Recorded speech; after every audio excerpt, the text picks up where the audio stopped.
Have you ever wondered what the most popular car in each country is throughout the world and what is their favourite brand in that time, or has it changed, or is it consistently the same? Well, in today's video, everyone, I have made a top 5 of my random countries out in no particular order of their favourite cars. Now here you can see a map of where the most popular cars were, but I'm going to update that for a few different countries here. As you can see, my name's Cars with Ben. I make weekly car content and I hope you enjoy this.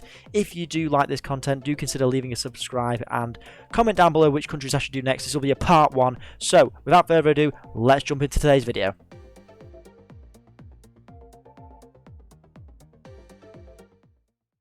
For the first country, we have the Netherlands, which is a country which is pretty small in size, so the car might surprise a lot of you. It's actually a Tesla Model 3.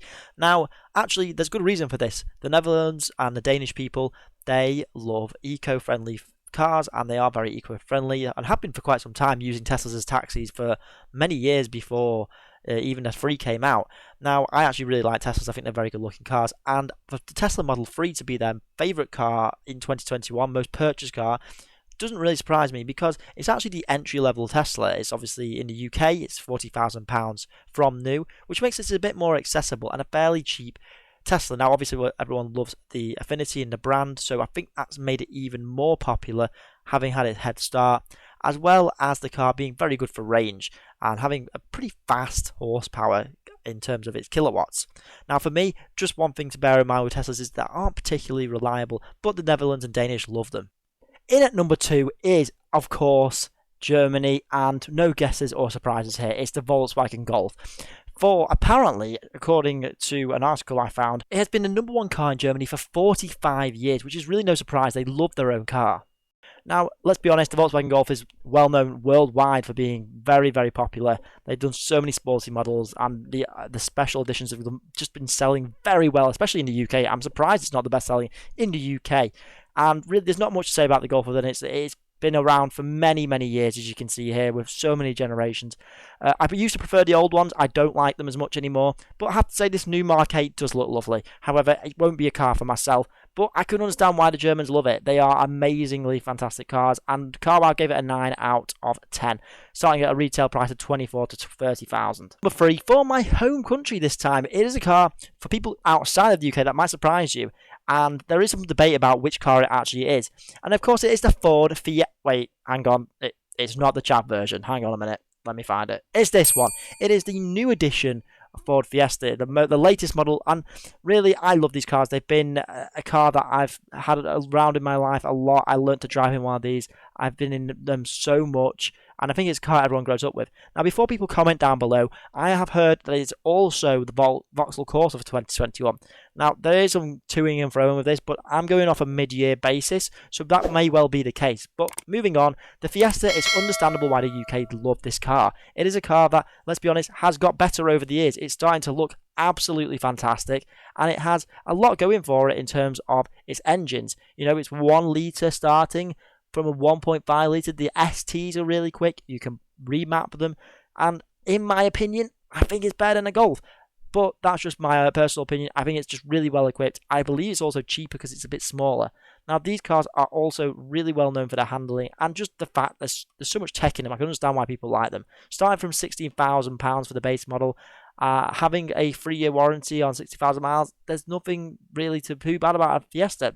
Coming in at number 4, we have the Australians. Now, this is again another car similar to the UK, where it's very close to another car that potentially beats it, but it's actually the Ford Ranger. Now, you might be surprised at this at first, but it's actually the first time the Ford Ranger, according to this website I found on forum, has been on the list. Now, it is selling quite well in Australia at the moment, with about 4,160 sales across 2021. Now, that might sound like a very minimal amount, but it still makes it the best-selling car, brand new at least, for the Australians. Now, it has a massive cab, and it's probably understandable why, because it's got such a big engine, as well as its ability to go off-road, which is helpful for people in Australian outbacks and who live on farms. Now, you might think as well, it's got that modifiability, so a lot of people can by the X-Track, which is a more modified Ranger, and I really like those as well for the cities.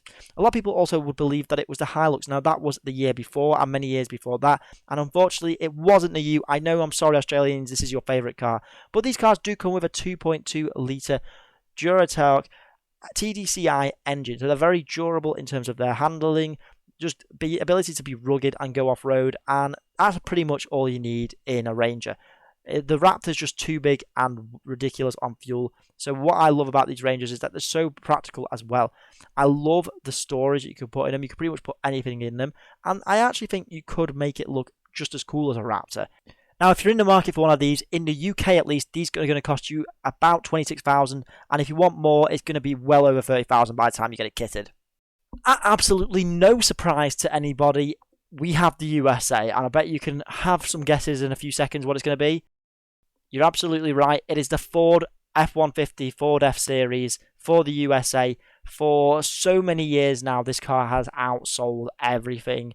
And the Americans, you love this car. I don't know what it is, but you just love a pickup truck. Similar to Australians, I guess. The Ford F-150 has been just the most popular car. Now, it's been around for many years, even as far back as the 20s, and it's just been the staple of America. Now, you love the pickup, and that's exactly what I said before. It sold 726,000 units, according to Car and Drive, and Forbes have even said that it sold incredibly well, way up on the Ram, which was the second best-selling car in America. And it can do things like this: tow huge amounts of haulage, much like any pickup, but everyone loves a Ford, and it's such a big cab as well. And they are also starting to do the electric version, so you're also going to get a very, very clean Ford F-150, and I think people are going to love that in America, and I can understand it's a very good looking pickup as well. So I hope you have enjoyed all of these cars. Cars with Ben here, everyone, and I hope you've enjoyed my most recent installment and it's given you some use or interest of entertainment in any way. Don't forget to subscribe down below, and if you want to be part of a huge car community, we are growing even more, so don't forget to join and see more car information out there than ever before. Hope you enjoyed this one. See you in the next one.